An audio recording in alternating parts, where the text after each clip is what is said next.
Après une victoire très importante contre Rennes, l'OM enchaîne maintenant avec la réception du LOSC au Vélodrome pour le compte des 16e de finale de la Coupe de France, un choc entre deux grosses équipes de Ligue 1 qui sont en forme depuis le début de la saison et qui s'affrontent tôt dans la compétition. On va analyser tout ça dans l'avant-match. Comme d'habitude, n'oubliez pas de me donner votre pronostic pour OM LOSC avec le score exact en commentaire et de préciser si vous voyez l'une des deux équipes se qualifier au tir au but. On commence sans plus attendre avec un focus sur la compo que pourrait aligner Roberto De Zerbi. Alors comme d'habitude, l'OM a fait un point médical avant la conférence de presse de cet après-midi. Eli Wahi est forfait à cause d'une lésion à la cuisse droite, Kondogbia et Alexis Koum continuent leur réathlétisation, Harit est lui toujours en soins à cause d'une lésion au mollet droit, mais en revanche l'OM va enregistrer le retour de Paul Lirola qui a repris avec le groupe. Alors maintenant sur la compo, la vraie question concerne le turnover. L'équipe a joué un match très intense samedi soir, mais selon moi c'est un match trop important pour qu'on puisse se permettre de faire des changements. Je resterai donc sur la même compo que contre Rennes, Roulier au but, Murillo, Balerdi, Cornelius en défense, avec Luis Enrique et Quentin Merlin en piston, Højbjerg, Rongier et Rabiot au milieu, avec le duo Greenwood-Mopé sur le front de l'attaque.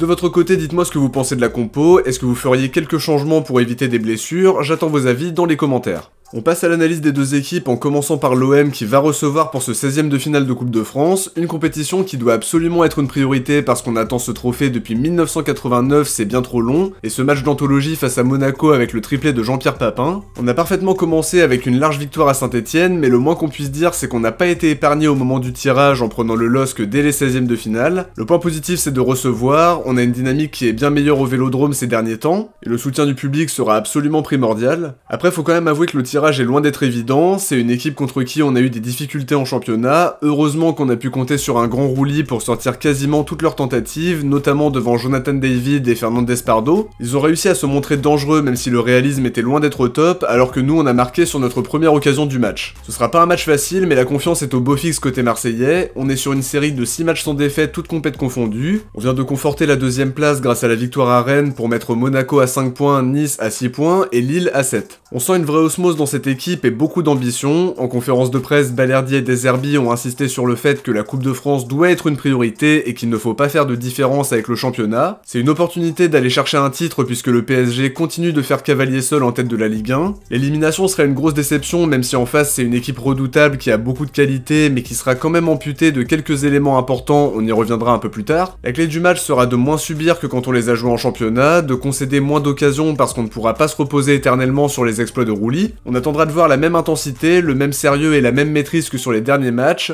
La clé ce sera aussi d'être réaliste sur les situations qu'on arrivera à se procurer. Ce qu'on a vu ces dernières semaines incite à l'optimisme parce que l'équipe se rapproche de plus en plus de ce que De Zerbi veut mettre en place. On sent qu'il y a une progression constante et on espère qu'on en aura une nouvelle confirmation demain soir avec la qualif au terme des 90 minutes pour continuer l'aventure en Coupe de France. Côté lillois, la compétition a commencé plutôt tranquillement avec une courte victoire 1-0 face à Rouen, pensionnaire de National. Je suis pas persuadé qu'ils soient ravis de leur tirage non plus parce qu'ils savent qu'on est sur une bonne dynamique et surtout ils vont devoir se déplacer au Vélodrome avec la pression qui va avec. On l'a dit dans la partie d'avant, c'est une très bonne équipe qui brille en Ligue des Champions en étant actuellement 8ème avant d'affronter Liverpool et Feyenoord. En Ligue 1, ils sont totalement en course pour le podium puisqu'ils sont actuellement 5ème avec 29 points à 1 point de Nice et 2 points de Monaco. Pour autant, leur dynamique immédiate n'est pas incroyable avec 2 matchs nuls sur les 2 derniers matchs, un partout à domicile contre Nantes puis 0-0 à Auxerre en se heurtant à un excellent Théo de Persin qui a sorti au moins 5 arrêts décisifs pour permettre à son équipe de prendre le point du nul. Sur le système, Bruno Genesio fait toujours confiance à son 4-2-3-1 avec un milieu de terrain plutôt intéressant parce qu'il a le choix entre Boadi, André, Gomez et Mukao, donc il y a vraiment de la qualité. Derrière Diakité et Alexandro c'est du sérieux, il peut aussi compter sur Ismaili et Meunier sur les côtés avec Mandy et Gudmundsson en doublure, donc c'est très intéressant. Offensivement aussi il y a du beau monde avec Karlsson, Sarawi, David, Cabella, Fernandez Pardo et bien sûr Zegrova qui est clairement l'un de leurs meilleurs joueurs, mais justement Genesio sera privé de plusieurs joueurs clés dont Zegrova, Fernandez Pardo qui ne sera pas de la partie non plus, même chose pour Ethan Mbappé, Bentaleb, Umtiti et Thiago Santos qui sont absents depuis un petit moment. Genesio l'a confirmé en conférence de presse, Lucas Chevalier sera sur le banc pour le match de demain, c'est Vito Mannone qui va débuter, mais de notre côté j'espère vraiment que De Zerbi va mettre au roulis pour un match de cette importance. Justement, on passe aux joueurs à suivre de part et d'autre et on va commencer par Geronimo Rulli qui enchaîne les prestations XXL depuis qu'il est arrivé. Toujours régulier et très souvent déterminant comme ce week-end avec un nouvel arrêt sur penalty. Il va retrouver le LOSC face à qui il avait fait un super match qui nous a permis de prendre le point du nul alors qu'il a été très sollicité. J'espère que le coach va l'aligner demain parce qu'on a besoin d'une valeur sûre dans les buts. Geoffrey Delangueux aura peut-être d'autres opportunités si on se qualifie et qu'on affronte des équipes plus abordables par la suite, mais demain je maintiendrai Rulli si j'étais à la place du coach. Au milieu, je vais dire Højbjerg pour changer un petit peu de Rongier que je cite à chaque avant-match ou presque. Højbjerg est aussi très régulier en apportant beaucoup de sérénité au milieu, très précieux à la récupération, par son leadership qui saute aux yeux et aussi dans la construction du jeu. On aura besoin d'un grand Højbjerg pour remporter la bataille du milieu qui sera très déterminante pour le match de demain, parce qu'en face il y a vraiment des clients. Offensivement, je vais rester sur Greenwood qui a été encore une fois très éclatant contre Rennes, un but et une passe D avec une influence hyper importante dans le jeu. Dès qu'il touche le ballon, il se passe quelque chose et on aura clairement besoin de ça pour aller chercher la qualif demain soir. C'est un attaquant qui est en pleine confiance, qui est capable d'être à la dernière passe comme à la finition, ça fait de lui l'atout offensif numéro 1 de l'OM. Côté lillois, je vais commencer par Vito Mannone qui sera titulaire dans les buts pour le match de demain soir si on en croit les propos de Genesio en conférence de presse. À 36 ans, il doit se contenter d'un rôle de doublure derrière l'indiscutable Lucas Chevalier, mais c'est aussi un bon gardien expérimenté qui est capable de faire la différence et qui fait souvent le boulot quand ses coachs ont fait appel à lui depuis qu'il est à Lille.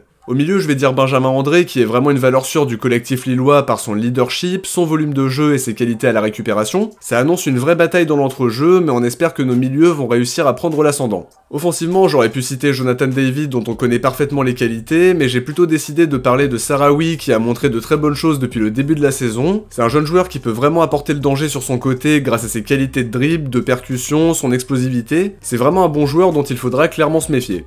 On enchaîne avec mon pronostic et le moins qu'on puisse dire c'est que c'est pas un match simple à pronostiquer, c'est une grosse affiche entre deux équipes qui sont performantes depuis que la saison a démarré. Perso je crois vraiment à la qualification parce qu'on joue au Vélodrome devant un public qui sera en feu, on est sur une très belle dynamique alors que les Lillois viennent de caler contre Nantes et Auxerre même si c'est pas une vérité générale non plus. Ils seront privés de Zegrova et Genesio a décidé de se priver volontairement de Chevalier pour donner du temps de jeu à Mannone. Pour autant je m'attends à un match compliqué parce qu'on va affronter une belle équipe qui est performante en Ligue des Champions et qui est totalement dans la course aux places européennes en championnat. Ils réussissent à jouer sur les différents tableaux, mais quoi qu'il en soit, l'OM doit se qualifier pour continuer l'aventure en Coupe de France. C'est une priorité, et sans Coupe d'Europe, il faut absolument rester en lice pour pimenter cette deuxième partie de saison, et se donner une chance de soulever un trophée au bout. Je vais miser sur un match nul 1 partout à la fin du temps réglementaire parce que je m'attends à un match vraiment serré, et ensuite une victoire marseillaise au tir au but grâce à un grand Roulis qui est très bon dans l'exercice. Évidemment, ce serait très stressant et j'espère qu'on pourra plier ça en 90 minutes, ce serait l'idéal, mais l'essentiel c'est de se qualifier, peu importe le scénario.